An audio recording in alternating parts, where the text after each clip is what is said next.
Cool live. Hey guys, welcome to another Chalfont Clinic TV, another episode. Thank you for everyone who's tuned in and is watching this later on. Please feel free to like, share, comment on this video as much as you like. We've hopefully tried to fix some audio problems that we've had the last couple of episodes. So I'm wearing my AirPod today because we've just ordered a microphone that'll hook into the iPad specifically for that purpose. So hopefully all the audio should be pretty good today, and you should understand everything I'm saying without any interruption, which is great. Right, so today we're going to touch a little bit on lower back pain and also a little bit about why it happens. But first of all, what I want to try and get across to you is I want to give you all a little challenge. So for those of you who are watching live and for those of you who are watching later on, whilst you're sat watching this video, there are a couple of things we kind of look for. I mean, we ask all the time, when is the time to go and see a chiropractor, an osteopath? When is the time to fix lower back pain? Now, we live in a world that has kind of been created by the NHS, by the system we have in the UK.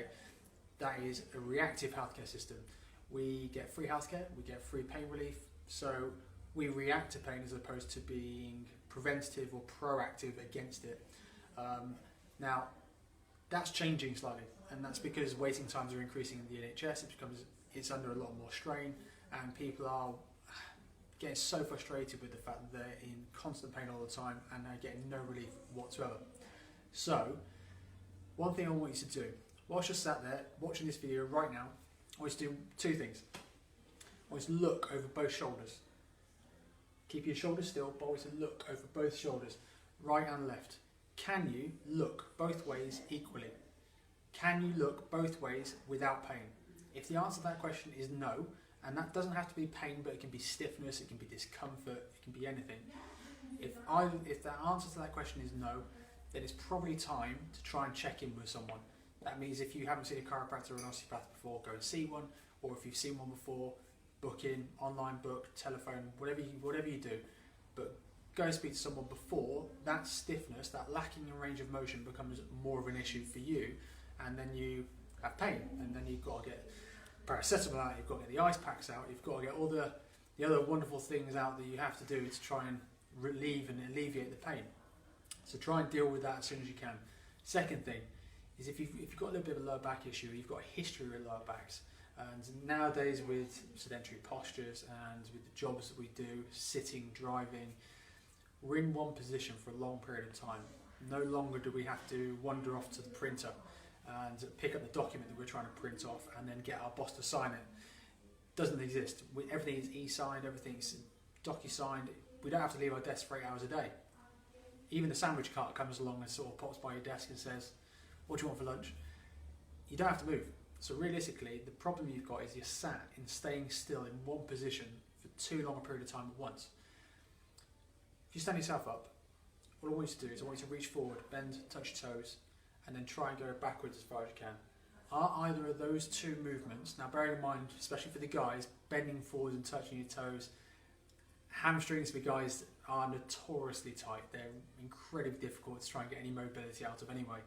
So if you have pain, stiffness, discomfort, or it doesn't feel normal compared to what you normally would have, that's also another indicator of trying to see and catch up with chiropractor or osteopath. Alright, so those are two. That's just a really quick test that you can do right now to find out whether you need to see someone or whether you don't. Okay, we're in a profession where we have to deal with patients in pain all the time because the majority of people leave things too long. But realistically, they are the hardest patients for us to treat, and it's the hardest treatment for you to receive when you're in pain. Nip it in the bud before it even starts. Try and find someone who is going to treat you properly and talk through what is going on with you, and that will help you understand what you can do to prevent it. Now, today, I mean, the main topic today was about lower back pain and the relationship between glutes and hip mobility, and that's purely because what I've done most recently is I've just gone back to teaching. I've just launched a new date and a new seminar that's going to take place in February 2019, and the course is mostly aimed at healthcare professionals and fitness professionals to try and help them understand how to sort of take on rehab, look after the type of clients and patients that we see every day here in the clinic. Now, from a patient perspective, it's really important to understand some terminology and some old school phrases that we tend not to use too much anymore, like sort of hips out of alignment, one leg longer than the other. We're kind of drifting away from those sort of terms because we can be a lot more specific about where pain originates from. Now, with lower back pain especially, it's quite interesting when people come into us and they say, oh, I've got sciatica, or I've got I feel out of alignment, or I don't feel straight, and all these sort of quite interesting terms. Sciatica is essentially for us, it's a symptom. You know, it's like going to your GP and saying, I've got a cough, okay? But the actual diagnosis for that is you've got the flu. The symptom of sciatica for us is something we look at and try and work out, okay, you've got symptoms of sciatic impingement or sciatic pain, but where is that being trapped? I was going to say, where the hell is that being trapped? And that's probably more evident because realistically it turns into a bit of a puzzle for us sometimes. But we try and work out exactly where that nerve is being pinched or trapped all the way down. Now, in terms of the lower back, there is an element that comes into play in terms of weakness and strength, and this phenomenon between, is my back weak? And we get asked all the time, especially for patients who have been to see us sort of 3, 4, 5 times, and they get to that point and they're like, right, let's be proactive. What can I do? What can I do in the gym? What can I do at home? What can I do at work? What is going to make my back stronger to stop this happening? Now, a lot of people think it's because their back is weak. Now, in the majority of patients, it's not always the case. The reason being is because the lower back muscles tend to get very, very tight and very sore. Now, most people have had an episode, or they know of someone who's had an episode where their back is completely locked up, gone into spasm, and they've hit the deck or they've gone down to all fours, they can barely move. And what's actually happening is the muscles in the lower part of the back have just got to a stage where they've just completely and utterly seized up and they give up on you completely. Now, that is nothing to do with your lower back being weak. It is completely to do with the muscles being overworked. So almost the complete end of the spectrum from weakness. They are very strong, they are fatigued, they're tired, and they've just got to a stage where they've gone, nah, you're on your own, you've got to now deal with this. And then that sharp pain you're getting is where the joints are left very vulnerable because the muscles have almost switched off. So realistically, what we want to try and look at with lower backs is to try and understand the relationship between the lower back muscles and also the bum muscles in the top part of the pelvis. If you can get your bum muscles to match in strength and in tone your lower back muscles, inevitably that'll balance each other out to give you a more stable, more functional sort of lower back area. Now, that being said, a lot of people find it very difficult to get to the gym or to do any form of exercise, and realistically that's completely understandable. So what we'd always sort of suggest to you is to try and do some movements, especially if you've been sat down for long periods of time, which is like mobility exercises. Now, it's easy for me to try and demonstrate these on a sort of on a live chat, but realistically, they can be so individual that it's probably best that you speak to an individual professional for that, because they'll know your back, they'll know you, and they'll know what you can manage. So ask whoever you're seeing for treatment, whoever you're seeing on a monthly, bi-monthly, annual basis, ask them for exercises that can increase your mobility as opposed to increasing your strength, because sometimes it's not necessarily all about strength, it's about an overuse or a fatiguing of those muscles. So that's something to be completely aware of, and that was the main purpose of doing this talk today, is to try and focus on looking at the lower back and also the glute muscles and that relationship between the two. Now, I don't know what we're going to be having in terms of questions on this, but I can imagine, Lou, is there any at all? Not at the moment. Good, thank God, because this is going to be quite it's quite a big topic, and it's going to take a lot of time for people to start digest entirely what I'm saying. but we use several things to try and help with mobility exercises, and half of that comes down to the correct chairs and the correct posture you're sort of sat in throughout the entire day.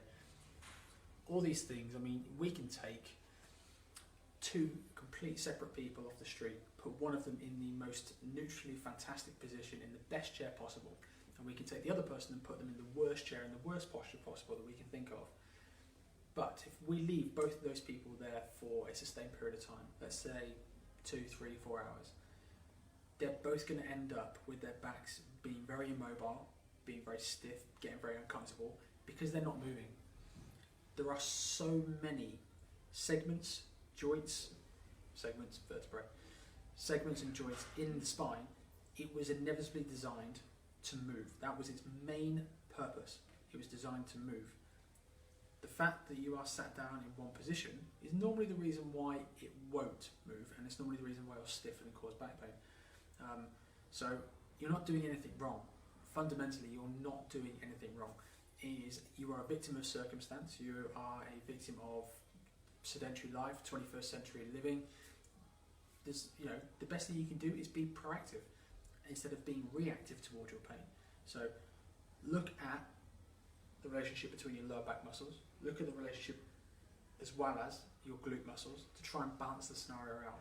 That might mean a few more squats, that might mean a few more lunges, that might mean taking some advice from Kim Kardashian or J-Lo to try and encourage a little bit more sort of glute work, muscle activation. But realistically, in the long run, it'll help you no end. And that is me speaking from both my experience as a personal trainer as much as my experience as a chiropractor. So that is something to just completely bear in mind. And if you have any questions at all about this as an entity, I mean, we'll start to talk a little bit about sort of necks and shoulders in the next coming weeks on another live chat. Because it's always quite useful, quite interesting to kind of cover one topic at a time rather than bombarding you with information. But yeah, it should hopefully give you a bit more of an insight as to lower back pain. It's not always going to be a slip disc. It's not always going to be a sciatica. It can be something quite simple, and actually a lot of the time it is. Hence why we have patients that come in and they're in and out in 2 or 3 sessions, because it doesn't need to be prolonged. It doesn't need to be extravagant. Now, on the subject of maintenance care, or in terms of how often should you come back to be proactive, preventative, me personally, I tend to weigh it up between patients. So I tend to get a good reading of whether a patient is understanding their body, whether they're understanding their daily limits. If they're at a stage where they think that they can self-manage and understand when it's time to come in, recognise when it's time to come in, brilliant, absolutely great. And those people will tend to come in, 3-4 times a year. On the other side of the coin, the ones that are just like, right, just give me your advice, tell me what to do, when to do it, and I'll follow your lead. Those people, most of our patients on maintenance, patients will come in between every 2 to 4 months, and that'll work out really well for them. That'll be of benefit to them, because there is such a thing as having too short a period of time between treatments. And realistically, for me, from my comfort levels, when we manipulate, you do stretch ligaments, you do stretch tendons, you do stretch muscles. Those ligaments, muscles and tendons tend to take between about 7 to 10 days to fully heal, fully recover. So for me personally, my cut-off period of time is normally 2 weeks. I won't treat anybody, from a maintenance perspective, I won't treat anyone within 2 weeks of each other. I think it's too much. I've only ever had one patient who said, I want to see you every 2 weeks. And that was one patient who had terminal cancer, and the only thing that he felt gave him any relief whatsoever was coming for treatment. And I was in no position to argue with him. If it's what gave him relief, then absolutely fine. I gave my professional opinion. He wanted his personal opinion to matter more, and that's the most important thing. So in terms of you, in terms of looking after what you can do, look after this. Have a look, both shoulders, lean forwards, lean backwards, look after your chair position, look after your posture. Ultimately, go and see someone, look after you, dedicate a bit of time to you. We all know someone who is in a bit of pain, bit of discomfort, moans about the back all the time. If you can think of that person right now, tag them in this, tag them in the comment section, make them watch this video, make them understand, because that stoic old age mentality of, oh, I'll just put up with it, it's gone, absolutely gone. There are people in this world now that can help and that can actually deal with it. So do tell them, tag them, like them, share them, whatever you want. Otherwise, that is everything I've got to say on that lower back system, on sort of the strength and the weakness balance. I could go into massive amounts of detail on specific muscles, but I'll bore you to tears. I'm not going to do that. It's it's a Monday afternoon. Less of that is more of what you want to be doing in life. So have a great day. I'm just going to check in with Lewis if there's any questions, any problems, any hesitations. There isn't. No. Fantastic. Good. Have a great day, guys, and I will see you in about 2 weeks for another Chalfont Clinic TV. See you then.